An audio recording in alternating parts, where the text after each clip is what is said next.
అధికారం ఉన్నా అధికారం లేకున్నా ఏది పడుతుంది మాట్లాడుతుంటే దాన్ని సమాజం గుర్తిస్తుంది. చాలా అటుపక్కన ఇటుపక్క కూర్చొని చప్పలు కొడతారు కావచ్చు, కానీ సమాజం గుర్తించదాన్ని, సమాజం హీలనే వస్తుంది అటువంటి వ్యక్తులను.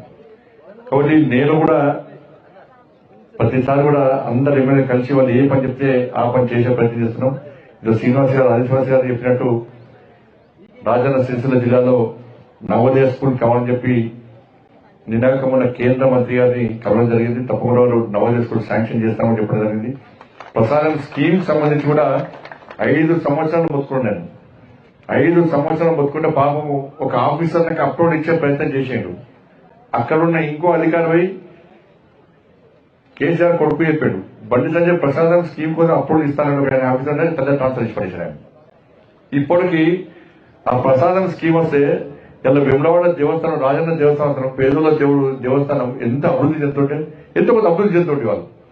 కానీ ఇప్పటి కూడా అభివృద్ధి చెందలేదంటే ప్రసాదం స్కీమ్ ఇస్తే ఇప్పటికి అయిపోతుండే. కాబట్టి మొన్ననే రాష్ట్ర ప్రభుత్వాన్ని కోరిన వెంటనే ఫార్మేట్ ప్రకారం పూర్తిగా అప్రూవ్ ఇవ్వడం జరిగింది. నేను కేంద్ర మంత్రి గారిని కలవడం జరిగింది. రాజన్న దేవస్థానం, శ్రీ రాజరాజేశ్వర స్వామి దేవస్థానాన్ని తప్పకుండా ప్రసాదం స్కీమ్ కింద పెట్టాలని చెప్పి విజ్ఞప్తి చేయడం జరిగింది. తప్పకుండా వస్తారన్న నమ్మకం, విశ్వాసం ఉంది. కాబట్టి ఆ దిశగా అందరం కలిసి ప్రయత్నం చేస్తాం. అభివృద్ధి విషయంలో నేను కష్టపడి నేను కూడా కిందికి వచ్చిన, నేను కార్పొరేటర్ అన్న వ్యక్తిని మీరందరూ కష్టపడి వాళ్ళ పార్లమెంట్ సభ్యుడిగా చేస్తే మా ప్రభుత్వం నరేంద్ర మోడీ గారు కేంద్ర మంత్రి చేశారు. ఇదంతా మీరు పెట్టిన భిక్షనే కాక వేరే ఉద్దేశం లేదు. మరి దాన్ని తప్పకుండా నేను కాపాడుకుంటా ఎక్కడ కూడా ఏ చెడు చేయకుండా ఇవాళ రాజన్న సిరిసిల్లతో పాటు జిల్లాతో పాటు కరీంనగర్ పార్లమెంటు నియోజకవర్గ అభివృద్ధికి తప్పకుండా కృషి చేస్తానని చెప్పి ఈ సందర్భంగా తెలియజేస్తూ మరొకసారి విజ్ఞప్తి చేస్తున్నా. సార్, దయచేసి ఈ కబ్జాలు చేసి ఆపండి.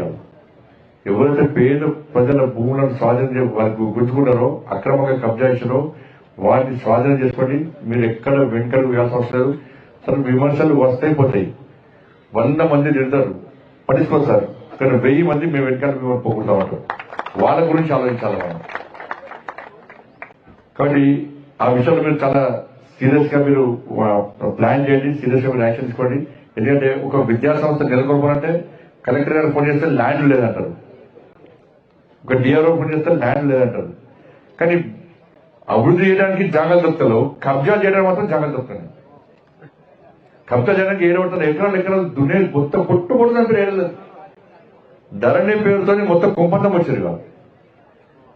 ధరణి అనేది వాళ్ళకి ఒక మొత్తం ఆధారం అయిపోయింది వాళ్ళకి. అందుకే రాష్ట్ర ప్రభుత్వం కూడా ఈ ధరణి విషయంలో చాలా శ్రద్ధించుకోవాలి. ధరణి విషయంలో ఎందుకంటే ఒక కుటుంబమే లాభపడ్డది, చాలా ఒక కుటుంబమే లాభపడ్డది, కొంతమంది లాభపడ్డారు. ప్రభుత్వ భూములని ప్రైవేట్ భూములని, ప్రైవేట్ భూములని ప్రభుత్వ భూములున్నాయి. ఎవరి పేరు మీద జాగా ఉన్నాయి, నా పేరు మీద జాగా ఉందో ఇంకో మీద జాగా ఉంది, ఏం లేదు. పార్కులు ఓడి పేరుకి వచ్చినాయి. శ్మశాన వాటికలు ఏం లేదు. ఏమంటే శ్మశాన వాటికలు ఎక్కడ కడతారా అంటే పేదల భూములు కడతారు. దళితులకు ఇచ్చిన భూములనే శ్మశాన వాటిక గుర్తొస్తారు. దళితులకు ఇచ్చిన భూములనే పోలీస్ స్టేషన్లు కడతారు. దళితులకు ఇచ్చిన భూములనే ఫైర్ స్టేషన్లు కడతారు. దళితులకు ఇచ్చిన భూములనే కలెక్టరేట్ కడతారు. తీసుకొచ్చి కలెక్టరేట్ ఏడగట్టి కుంటలు కట్టి వాళ్ళు కబ్జా చేసుకోవడం మంచి మంచి భూములు ఉంటాయి. కానీ కలెక్టరేట్ మాత్రం చేసుకుంటారు కట్టారు. వర్షం పడితే కలెక్టర్ బోర్డు మాట్లాడుకొని తిరగాలి. సారసంగ పెద్ద వర్షం మురవలే, ఇంకా మేము సారసంగ పెద్ద వర్షం లేకుంటే బోర్డు కొనుక్కోవాల్సి వస్తుంది.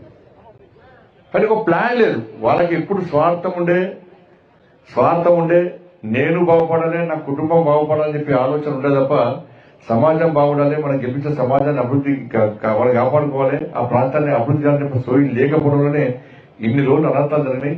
సరే, ఇప్పటికైనా మార్పు జరగాలని కోరుకుంటున్నాం.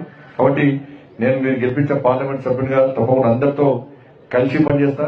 కలిసి కేంద్రం నుంచి ఏ నిధులు తీసుకురావాలో ఆ నిధులు తీసుకొచ్చే ప్రయత్నం చేస్తా.